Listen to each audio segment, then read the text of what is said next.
দেহং শ্রীগুরু শ্রীযুত পদকমলং শ্রীগুরুন বৈষ্ণবাংশ্চ শ্রীরূপং সাগ্রজাতং সহগণ রঘুনাথান্বিতং তং সজীবম সাদ্বৈতং সাবধূতং পরিজন সহিতং কৃষ্ণ চৈতন্য দেবম শ্রী রাধা কৃষ্ণ পাদান সহগণ ললিতা শ্রী বিশাখানিতাংশ্চ।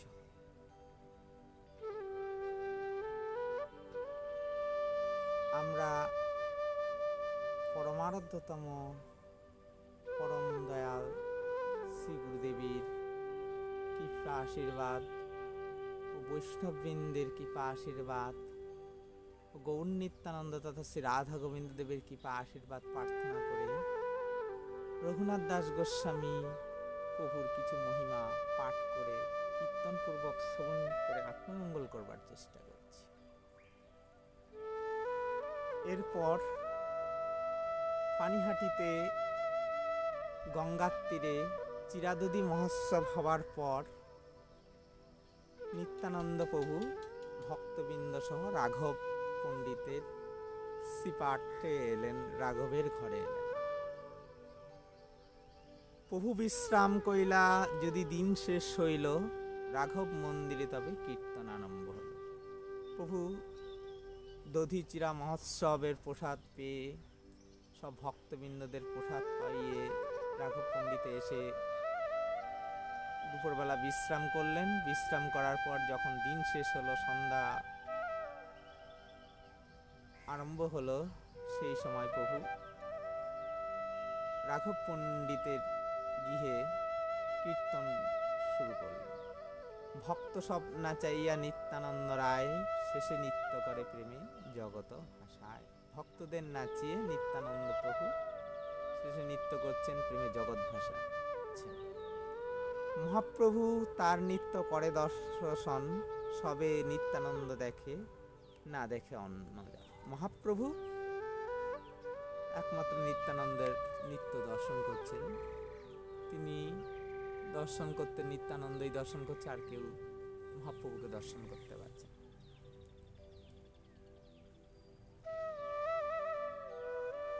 মহাপ্রভু এই চার জায়গায় সর্বদা বিরাজমান। শচী অঙ্গনে, নিত্যানন্দের নর্তনে, শ্রীবাস ভবনে ও রাঘবের পণ্ডিতের গৃহে, এই চার জায়গায় মহাপ্রভু সবসময় অবস্থান করে। নিত্যানন্দ প্রভুর এত সুন্দর নৃত্য করছেন, তার নৃত্যের উপমা দেওয়া যাচ্ছে না। এই তিন ভুবনে খুব সুন্দর নৃত্য করছেন। নিত্যানন্দ প্রভু নৃত্য দর্শন করবার জন্য মহাপ্রভু পুরী থেকে এই নিত্যানন্দ প্রভুর কাছে রাঘব পণ্ডিতের বাড়িতে নিজে উপস্থিত হয়েছে। নৃত্য করে যখন নিত্যানন্দ প্রভু বিশ্রাম করলেন, তখন ভোজনের জন্য রাঘব পণ্ডিত নিবেদন করলেন। তখন নিজগণের সঙ্গে নিত্যানন্দ প্রভু ভোজন করতে বসলেন। ডান দিকে মহাপ্রভুর জন্য আসন পাতলেন, সেইখানে মহাপ্রভুর ভোগ দেওয়া হলো। তখন মহাপ্রভু তিনি কি করলেন, তিনি ছিলেন পুরীতে, সেখান থেকে হঠাৎ রাঘব পণ্ডিতের গিয়ে নিত্যানন্দের ডান দিকে এসে আবির্ভাব হয়ে সেখানে বসে প্রসাদ পেতে লাগলেন। দুই ভাই আগে প্রসাদ আনিয়া ধরিলা, সকল বৈষ্ণবে পিছে পরিবেশন করিলা।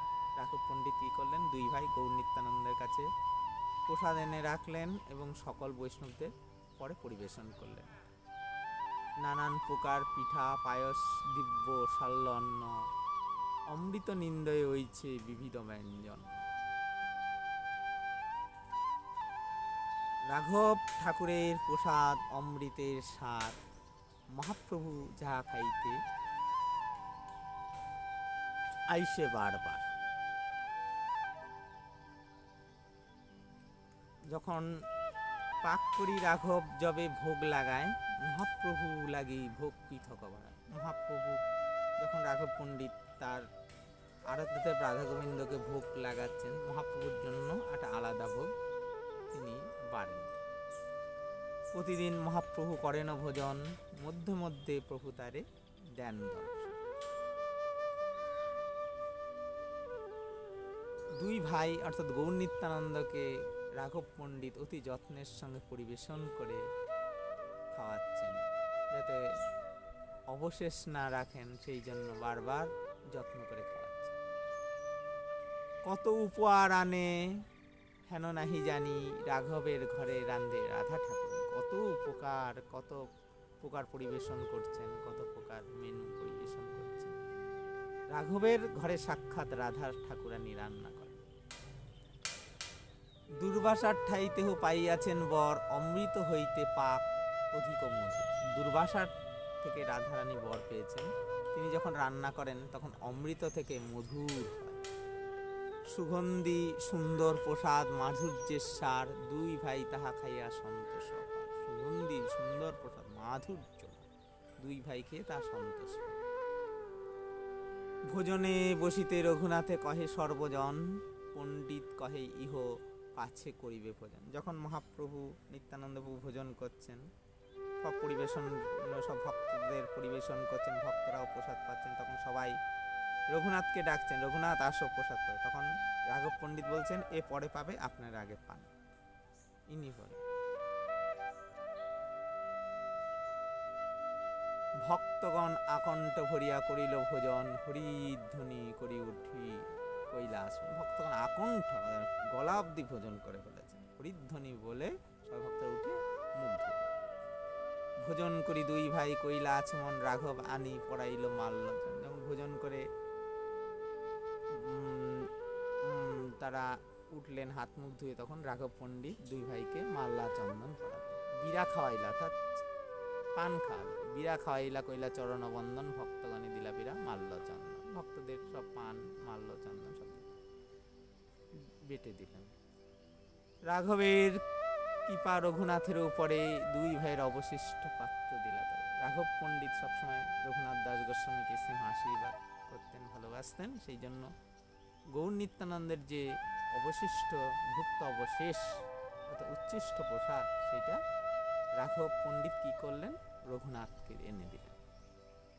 কহিলা চৈতন্য গোসাই করিয়াছেন ভোজন, তার শেষ পাইলে তোমার খণ্ডিল বন্ধন।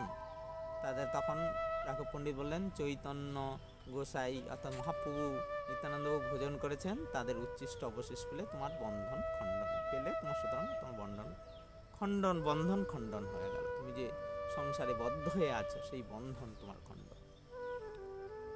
ভক্ত চিত্তে ভক্ত গিয়ে সদা অবস্থান, কভু গুপ্ত কভু ব্যক্ত স্বতন্ত্র ভগবান।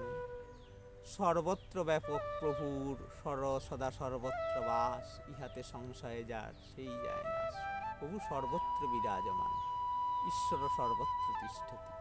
প্রভু সব জায়গায় বসবাস করেন, এতে যে সংশয় করে সে তার নাশ হয়ে যায়, তার সর্বনাশ হয়।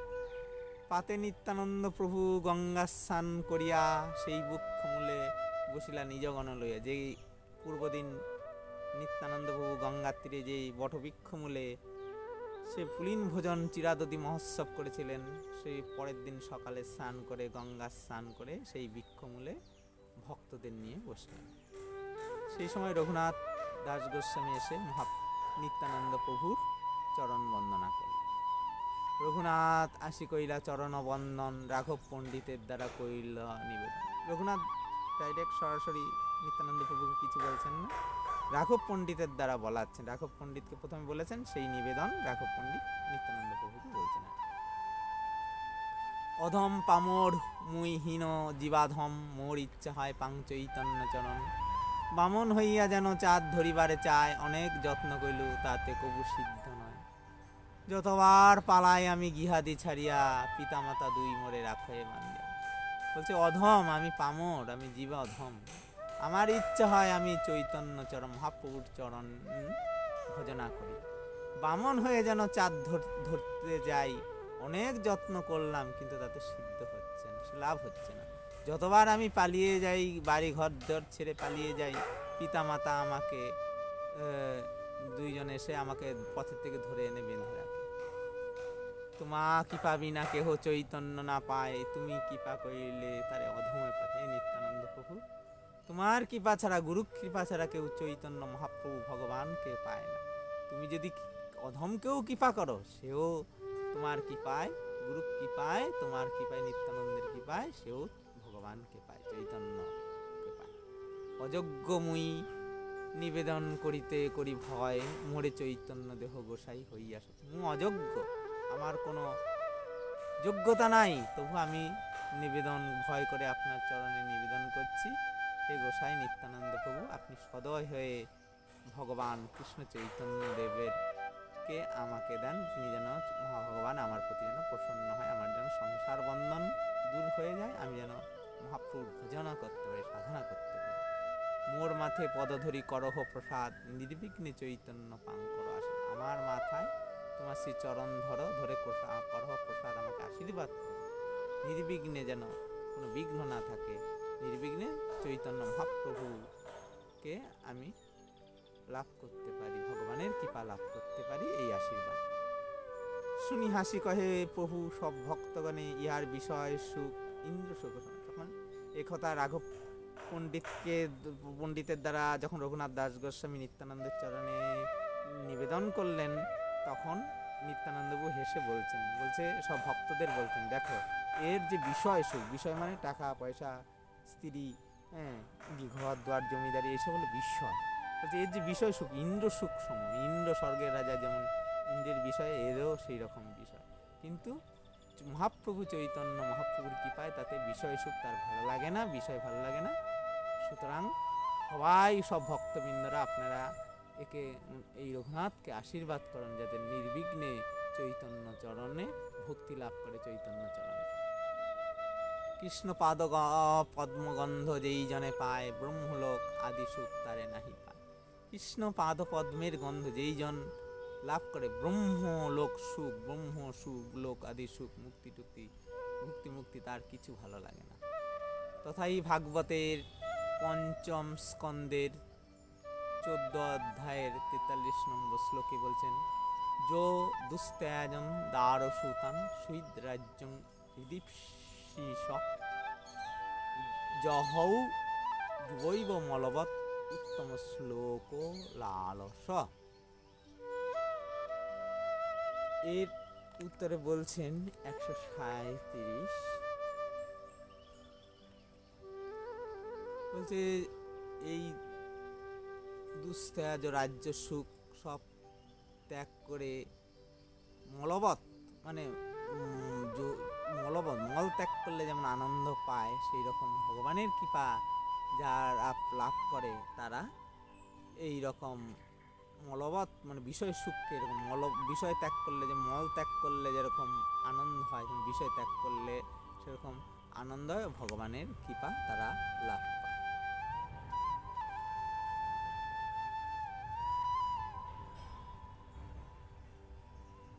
তবে রঘুনাথে প্রভু নিকটে বলাইলা, তার মাথে পদধরি কহিতে লাগিলা, তুমি যে করাইলা এই পুলিন ভোজন, তোমায় কৃপা করি গৌর কইলা গমন, কৃপা করি কইলা চিরা দুগ্ধ ভোজন, নিত্য দেখি রাত্রে কইলা প্রসাদ ভোজন। তখন কৃপা করে নিত্যানন্দ প্রভু রঘুনাথকে বলতে লাগলেন, তার মাথায় শ্রীচরণ ধরে বলতে লাগলেন, তুমি যে করাইলা এই পুলিন ভোজন, এই গঙ্গার তীরে চিরাদধি মৎস্য ভোজন করালা, তোমাকে কৃপা করবার জন্য গৌরসুন্দর সাক্ষাৎ নীলাচল পুরী শ্রী জগন্নাথ ধাম থেকে এই পানিহাটিতে এসে তোমার চিরাদধি ভোজন করেছেন, কৃপা করে চিরাদুগ্ধ ভোজন করলেন, এবং রাত্রেবেলা রাঘব পণ্ডিতের বাড়িতে ভোজন করেছেন, ভক্তদের নিত্য দর্শন করে প্রসাদ ভোজন করেছেন। সুতরাং তোমাকে এই উদ্ধার করবার জন্য মহাপ্রভু কৃপা করে এসেছেন। তোমা উদ্ধারিতে গৌর আইলা আপনে, ছুটিল তোমার যত বিঘ্নাদি বন্ধন। তোমাকে উদ্ধার করবার জন্য গৌরসুন্দর এসেছেন, তোমার যত বিঘ্ন বন্ধন ছুটে গেল। স্বরূপের স্থানে তোমা করিবে সমর্পণে, অন্তরঙ্গ ভিত্ত বলি রাখিবে চরণে। তোমার বন্ধন বিঘ্ন সব ছুটে গেল, কিছুদিনের মধ্যে তুমি গৃহত্যাগ করে তুমি পুরীতে ধাবে, মহাপ্রভুর চরণে থাকবে, সেখানে স্বরূপের স্থানে স্বরূপ দামোদরের কাছে তোমাকে সমর্পণ করবেন, তুমি স্বরূপ দামোদরের কাছে শিক্ষা লাভ করবে। নিশ্চিন্ত হইয়া যাও আপন ভবন, অচিরে নির্বিঘ্নে পাবে চৈতন্য। তুমি নিশ্চিন্ত হয়ে তুমি এখন নিজের বাড়ি ফিরে যাও, অচিরে মানে তাড়াতাড়ি অতি শীঘ্রই নির্বিঘ্নে তুমি চৈতন্য চরণ পাবে, মহাপ্রভুর চরণে কৃপা লাভ করবে। সব ভক্তদারে তারে আশীর্বাদ করাইলা, তা সবার চরণ রঘুনাথ বন্দিলা। প্রভু আজ্ঞা লইয়া বৈষ্ণব আজ্ঞা লইলা, রাঘবের সহিত নিভৃত্তে যুক্তি করিলা। সব ভক্তের আজ্ঞা নিয়ে প্রভু নিত্যানন্দ প্রভুর আজ্ঞা নিয়ে তারপর রঘুনাথ যখন বাড়ি ফিরে যাবেন তখন রাঘব পণ্ডিতের সঙ্গে কথা বলছে। যুক্তি করি শতা মুদ্রা সোনা তোলার সাথে নিবৃত্তি দিলা প্রভুর ভান্ডারি হাতে। যুক্তি করে রাঘব পণ্ডিতের সঙ্গে কথা বলে শতমুদ্রা, 100 মুদ্রা এবং সোনা সব নিভৃতে গোপনে রাঘব পণ্ডিতের ভান্ডারির হাতে দিলেন। তারে নিষে দিলা প্রভুরে এবে না কহিবা, নিজ ঘরে যাবেন তবে নিবে দিবা। আমি এখন আপনি নিত্যানন্দ প্রভুর সেবায় দিলাম এটা বলবেন না, আমি যখন বাড়ি ফিরে যাব তখন নিত্যানন্দ প্রভুকে ভক্তদের সেবায় এটা আপনি লাগিয়ে দেবেন। তবে রাঘব পণ্ডিত তারে ঘরে লইয়া গেলা, ঠাকুর দর্শন করাইয়া মাল্লা চন্দন দিলা, অনেক প্রসাদ দিলা পথে খাইবারে। পুনঃ রঘুনাথ কহে পণ্ডিতেরে, প্রভুর সঙ্গে যত মহান্ত ভিত্ত আশ্রিত জন খুঁজতে চাহি আমি সবার চরণ। 20 5 10 12 10 10 5 হয় মুদ্রা দেহ বিচারি যার যত। তখন রাঘব পণ্ডিত রঘুনাথকে ঘরে নিয়ে গেলেন সেই গঙ্গাতে, সেখানে ঠাকুর দর্শন করিয়ে মালা চন্দন ঠাকুরের প্রসাদী মালা চন্দন পরিয়ে দিলেন এবং প্রসাদ দিলেন খেতে। অনেক পথেও প্রসাদ দিলেন যেতে খেতে পারে। এবং প্রভুর যে সঙ্গে যে মহান্ত ভক্তবৃন্দরা আছে তাদেরকে আপনি এই যে মুদ্রা দিলাম তার মধ্যে যে কারো 20 টাকা 5 10 15 টাকা 12 টাকা 10 টাকা 50, যে যেরকম ভক্ত যার যেরকম যোগ্য তাকে সেরকম প্রণামী দেবেন। সব লেখা করিয়া রাঘব পাশে দিলা, যার নামে যত রাঘব চিঠি লেখা এলে 100 মুদ্রা আর সোনা তোলা দয় পণ্ডিতের আগে দিল করিয়া বিনয়। 100 মুদ্রা সোনা 2 তোলা দয় দিল, 2 তোলা সোনা দিল পণ্ডিতের আগে নেবে। তার পদধূলি লইয়া স্বগৃহে আইলা, নিত্যানন্দের কৃপা পাইয়া কৃতার্থ মানিলা। সেই হইতে অভ্যন্তরে না করে গমন, বাইরে দুর্গা মণ্ডপে যাইয়া করেন শয়ন। সেই হইতে বাড়িতে ফিরে গেলেন রঘুনাথ দাস গোস্বামী। তিনি বাড়িতে ফিরে কি করলেন, বাড়ির গৃহেতে আর থাকতেন না, যে বাড়িতে যে দুর্গা মণ্ডপ দুর্গা পূজা হতো সেই দুর্গা মন্দিরে সেইটা রাত্রিবেলা শুতেন। তাহা জাগি রহে সব রক্ষকগণ, পলাইতে করেন নানা উপায় চিন্তন। রঘুনাথ যখন রাত্রে বিশ্রাম করতেন সব রক্ষকরা, পাইকরা, সব সেনারা, কর্মচারীরা রঘুনাথকে সবসময় পাহারা দিয়ে রাখতেন যাতে রঘুনাথ পালিয়ে না যেতে পারে তার বাবার আদেশে। হেনকালে গৌড়দেশের সব ভক্তগণ প্রভুরে দেখিতে নীলাচলে করিলা গমন। তারপর সবার সঙ্গে রঘুনাথ যাইতে না পারে, প্রসিদ্ধ প্রকট সঙ্গ তবেই ধরা পড়ে। এমন সময় রথযাত্রা আসবে, সে সময় গৌড়দেশের সব ভক্তগণ পুরীতে যাচ্ছেন মহাপ্রভুকে দর্শন করতে। রঘুনাথ কি করেন, তাদের সঙ্গে যেতে পারে না, তাদের সঙ্গে গেলেই দূর থেকে তার পিতা তাকে লোকজন দ্বারা ধরে আনে, সেখানে যেতে পারছেন। এইভাবে রঘুনাথ দাস গোস্বামী চিন্তা করছেন কিভাবে তিনি পালিয়ে মহাপ্রভুর চরণে পুরীতে চলে যাবেন। পরবর্তী লীলা এর পরের ভিডিওতে দেওয়া হবে। বাঞ্ছা কল্পতরুভ্যশ্চ কৃপা সিন্ধুভ্যেব চ পতিতানাং পাবনেভ্যো বৈষ্ণবেভ্যো নমো নমঃ।